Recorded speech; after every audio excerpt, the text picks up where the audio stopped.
Good morning everyone. आज हम हिंदी व्याकरण में जो चैप्टर पढ़ने जा रहे हैं उसका नाम है शब्द विचार।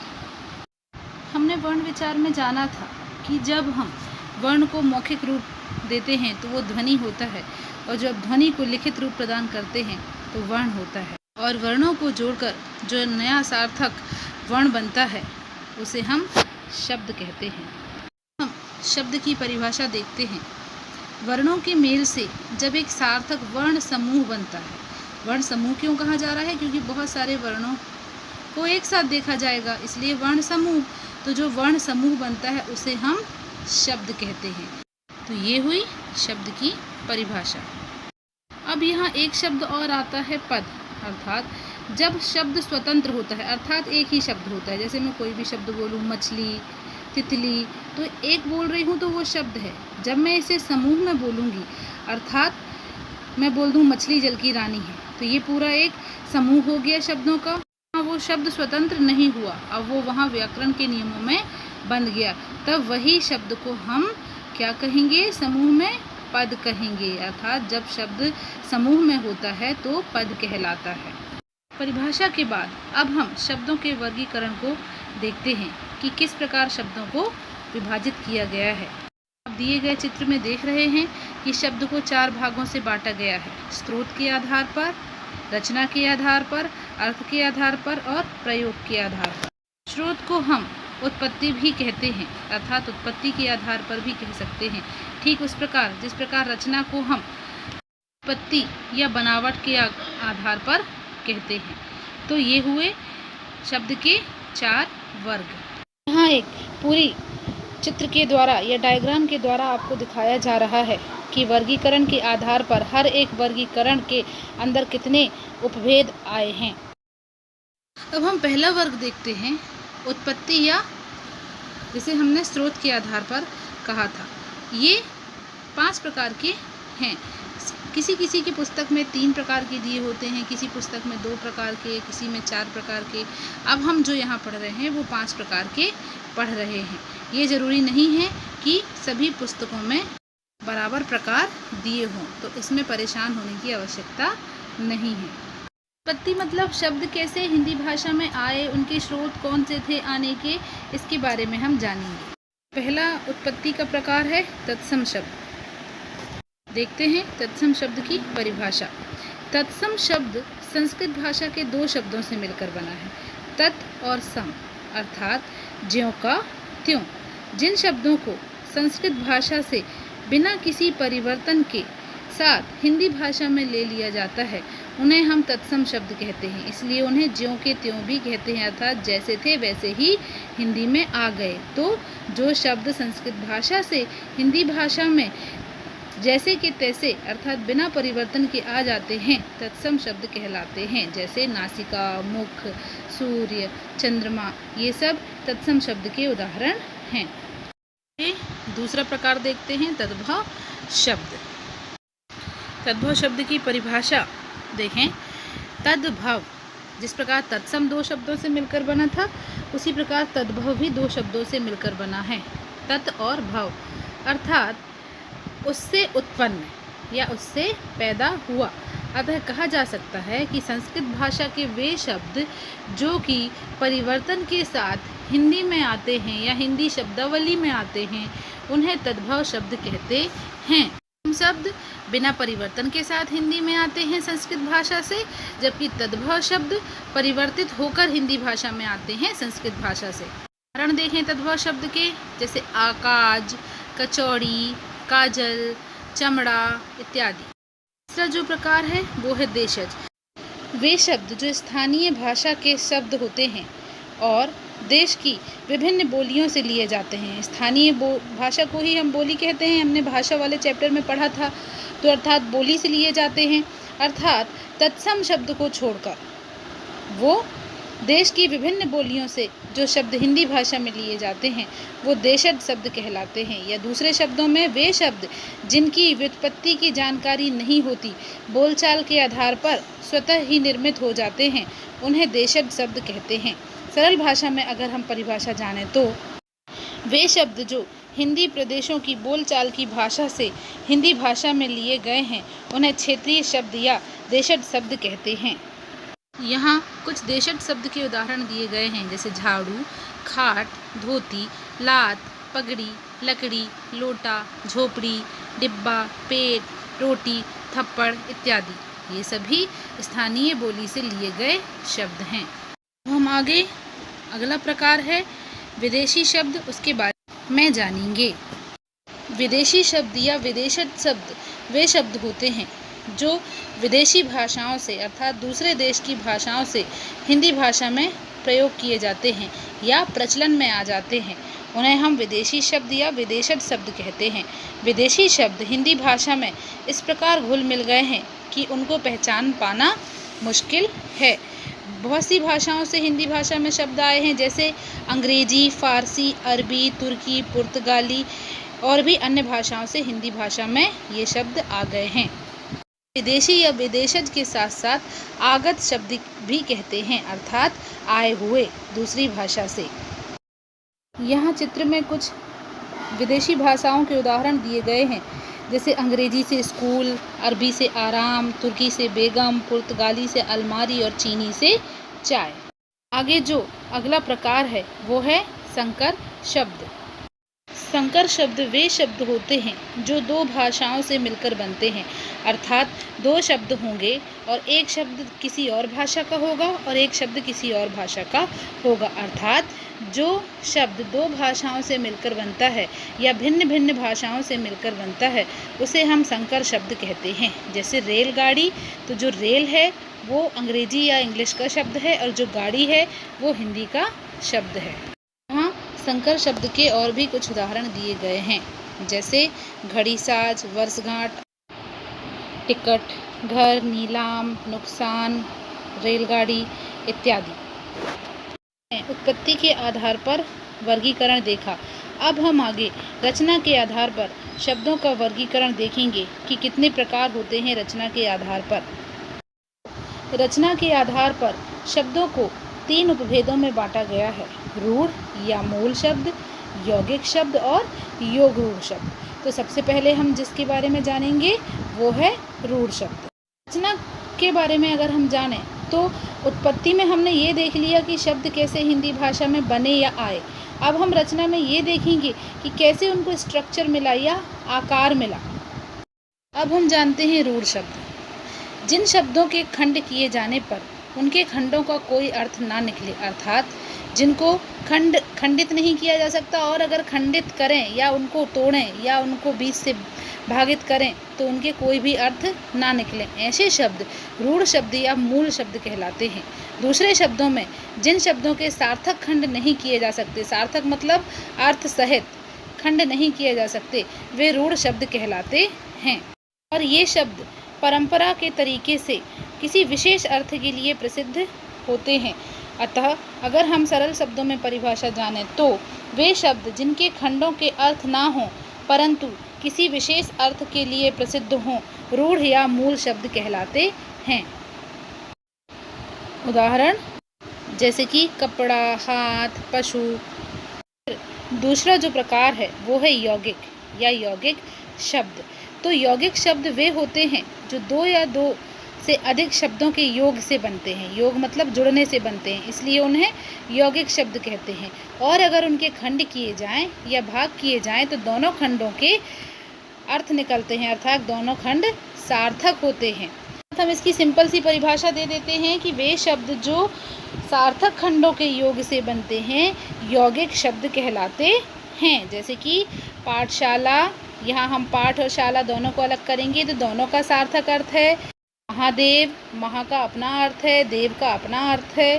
प्रयोगशाला, प्रयोग का भी अपना अर्थ है, शाला का अपना अर्थ है, अर्थात दोनों खंडों के हैं या दोनों खंड सार्थक हैं।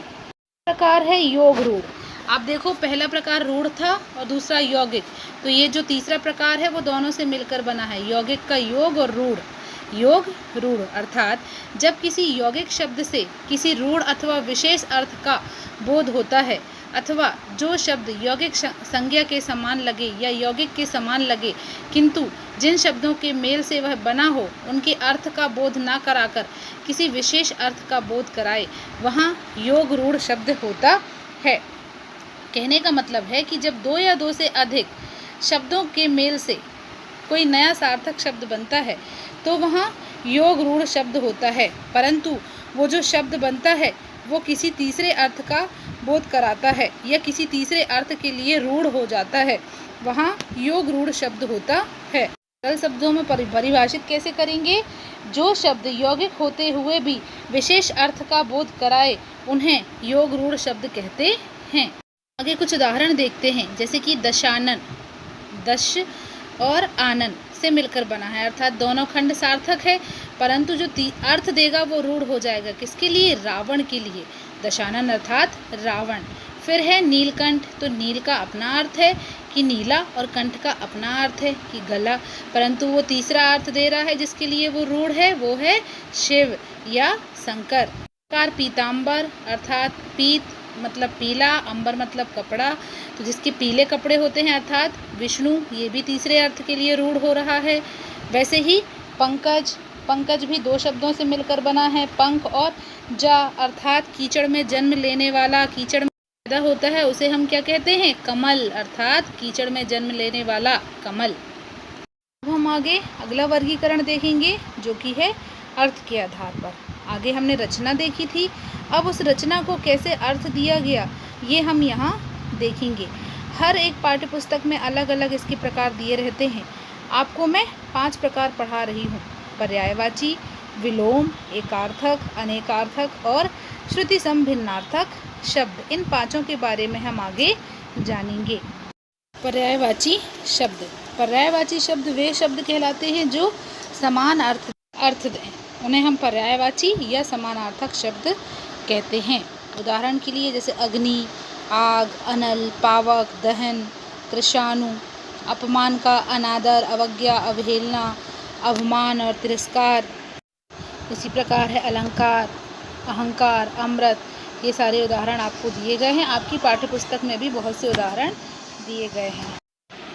अब आगे हम विलोम या विपरीतार्थक शब्द को देखते हैं। विलोम शब्द उल्टा अर्थ देने वाले, जैसे दिन का रात, हंसना, रोना, मोटा, पतला, अर्थात ये आपस में उल्टे अर्थ प्रदान करते हैं। परिभाषा के रूप में देखें तो हर शब्द का एक निश्चित अर्थ होता है, उस अर्थ का विपरीत या उल्टा अर्थ देने वाले शब्दों को विलोम शब्द कहते हैं। विलोम या विपरीतार्थक शब्द कहते हैं, इंग्लिश में इसे अपोजिट वर्ड के नाम से जानते हैं। हम आगे एकार्थक या एकार्थी शब्द के बारे में देखेंगे। एकार्थक शब्द वे शब्द होते हैं जो कि एक निश्चित अर्थ देते हैं, अर्थात एक अर्थ देने वाले। कहने का आशय ये है कि इन शब्दों का केवल एक अर्थ होता है, इसलिए इन्हें एकार्थक कहा जाता है, जैसे मंत्री, मकान, ऐनक, घर इत्यादि। ये जो अगला प्रकार है वो है अनेकार्थक शब्द। वे शब्द जिनके एक से अधिक अर्थ होते हैं अनेकार्थक शब्द कहलाते हैं। ये अपने नाम से ही बता रहा है अनेक अर्थ, अनेकार्थक अर्थात इसमें अनेक अर्थ होंगे। तो परिभाषा क्या होगी? अनेक अर्थ देने वाले शब्द को अनेकार्थक शब्द कहते हैं। जैसे फल, हम परिणाम या रिजल्ट को भी फल कहते हैं। हार, हारने वाला हार और पहनने वाला। जिस प्रकार से लाल, रंग को भी हम लाल कहते हैं और बेटे को भी लाल कहते हैं। इसी प्रकार जिन शब्दों के एक से अधिक अर्थ होते हैं उन्हें अनेकार्थक शब्द कहते हैं। के आधार पर शब्दों के 2 अन्य भेद भी हैं जिसे हम सार्थक और निरर्थक के नाम से जानते हैं। सार्थक शब्द वे शब्द होते हैं जो कोई निश्चित अर्थ प्रदान करते हैं। ये अपने नाम से बता रहा है, सार्थक मतलब अर्थ सहित या जिसमें अर्थ साथ में हो। तो परिभाषित करेंगे अगर हम इसे तो क्या कहेंगे? वे शब्द जो किसी निश्चित अर्थ का बोध कराते हैं, ऐसे शब्दों को सार्थक शब्द कहा जाता है। शब्दों को अगर वाक्य में प्रयोग किया जाता है तो ये वाक्यों को अर्थ प्रदान करने का कार्य करते हैं। हर एक शब्द जो अर्थ सहित होता है सार्थक शब्द कहलाता है। दूसरा निरर्थक शब्द। निरर्थक मतलब जो अर्थ के बिना हो जिसमें अर्थ ना हो अर्थात निरर्थक शब्द का संधि विच्छेद करते हैं तो वह नि और अर्थक से बना है, यानी बिना अर्थ वाला। इस प्रकार जिन शब्दों का कोई अर्थ नहीं होता उन्हें निरर्थक शब्द कहा जाता है। इस प्रकार जिन शब्दों से उनके अर्थ का बोध नहीं होता वह निरर्थक शब्द हैं। हालांकि इनका प्रयोग सार्थक शब्दों के साथ किया जाता है। देखें तो खट खट, पट पट ऐसी ध्वनियाँ जिनका कोई अर्थ नहीं है, बस इनका हम प्रयोग कर रहे हैं। अब हम अंत में जो वर्गीकरण है शब्दों का उसके बारे में देखते हैं प्रयोग के आधार पर। इसमें दो प्रकार से बांटा है, विकारी और अविकारी शब्द। तो पहले हम जानते हैं विकारी शब्द ये क्या होते हैं। विकारी अपने नाम से बता रहा है कि जिसमें विकार उत्पन्न हो जाए अर्थात जो परिवर्तित हो जाए। तो परिभाषा क्या होगी, जो शब्द लिंग, वचन, कारक, काल आदि के प्रभाव से बदल जाते हैं विकारी शब्द कहलाते हैं। आप उदाहरण देख रहे हैं, संज्ञा में बच्चा है, फिर जब उसे वचन के हिसाब से बदला तो वो बच्चे हो गया, और जब लिंग के हिसाब से बदला तो बच्ची हो गया। इसी प्रकार सर्वनाम में दिया है, सर्वनाम मैं है, फिर वो मेरा हुआ, फिर हमें हुआ और मुझे हुआ। तो ये परिवर्तित हो रहा है। एक ही शब्द विशेषण अच्छा, अच्छे, अच्छी और अच्छाइयाँ, क्रिया खाना, खाया, खाएंगे, खाती है या खाता है, तो ये परिवर्तित हो रहा है। परिवर्तन किस लिए आ रहा है, लिंग, वचन, कारक के कारण, इसलिए इन्हें विकारी कहा गया है। जो बदल जाएं अर्थात वो विकारी शब्द कहलाते हैं। उदाहरण के द्वारा भी समझा कि ये चार प्रकार के होते हैं। कौन कौन से, संज्ञा, सर्वनाम, विशेषण और क्रिया। ये चारों विकारी शब्द हैं क्योंकि ये बदल जाते हैं। संज्ञा भी बदलती है, सर्वनाम भी बदलता है, विशेषण भी बदलता है और क्रिया भी बदलती है। इसके बाद है अविकारी शब्द। अविकारी मतलब जिनमें विकार ना आए, अर्थात वे शब्द जिनके रूप में लिंग, वचन, काल, कारक के अनुसार कोई भी परिवर्तन नहीं आता या कोई भी विकार नहीं आता, अविकारी शब्द कहलाते हैं। ये भी चार हैं, क्रिया विशेषण, समुच्चय बोधक, संबंध बोधक और विस्मयादि बोधक।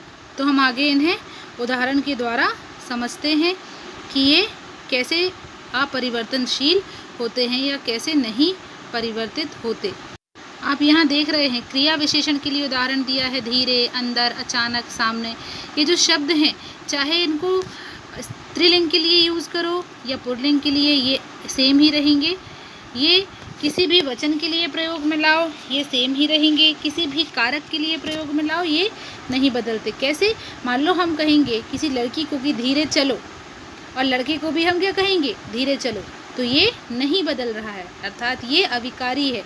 ठीक इसी प्रकार संबंध बोधक का उदाहरण है के लिए, के भीतर, तब भी हम इनको परिवर्तित नहीं कर सकते, चाहे लिंग के हिसाब से हो, चाहे वचन के हिसाब से हो या कारक के हिसाब से हो। फिर समुच्चय बोधक और किंतु, लेकिन, अर्थात, अथवा, ये शब्द भी नहीं बदलते। चाहे लिंग के लिए हो तो हम और ही कहेंगे, लड़के के लिए, लड़की के लिए, वचन अगर एक वचन में भी कह रहे हैं तो और ही कहेंगे, बहुवचन में भी कह रहे हैं तो और ही कहेंगे। इसी प्रकार विस्मयादि बोधक, आहा, वाह, अरे, धिक, ये भी परिवर्तित नहीं होते, अर्थात अपरिवर्तनशील या अविकारी शब्द वो हैं जो बदलते नहीं हैं। हमारा चैप्टर शब्द विचार समाप्त होता है। एक बार हम फिर से देख लेते हैं कि आज की इस क्लास में हमने क्या क्या जाना। सबसे पहले हमने ये जाना कि शब्द क्या कहलाता है, अर्थात वर्णों के मेल से जो सार्थक वर्ण समूह बनता है उसे हम शब्द कहते हैं। फिर हमने पद के बारे में जाना कि जब शब्दों को एक वाक्य में प्रयोग कर लिया जाता है तो वहाँ शब्द नहीं कहते, उन्हें पद कहते हैं। फिर उसके बाद हमने देखा कि शब्दों को वर्गीकृत किया गया है चार प्रकार से, अर्थ के आधार पर, रचना के आधार पर, उत्पत्ति के आधार पर और प्रयोग के आधार पर। अर्थ के आधार पर जो दो मुख्य भेद होते हैं वो होते हैं सार्थक और निरर्थक, और जो अन्य भेद होते हैं वो होते हैं एकार्थक, अनेकार्थक, समानार्थक और विपरीतार्थक। उसके बाद हमने रचना के आधार पर देखा रूढ़, यौगिक, योग रूढ़, और फिर उत्पत्ति के आधार पर भी देखे हमने तत्सम, तद्भव, विदेशी और देशज। इसके अलावा संकर शब्द को भी हमने जाना। प्रयोग के आधार पर हमने दो भेद जाने, विकारी और अविकारी। विकारी के अंतर्गत चार देखे, संज्ञा, सर्वनाम, विशेषण और क्रिया विकारी के अंतर्गत भी हमने 4 देखे, क्रिया विशेषण, संबंध बोधक, समुच्चय बोधक और विस्मयादि बोधक। तो यहाँ इस चैप्टर समाप्त होता है। Thank you. प्लीज़ वीडियो देखने के बाद like, comment, share and subscribe ज़रूर करें।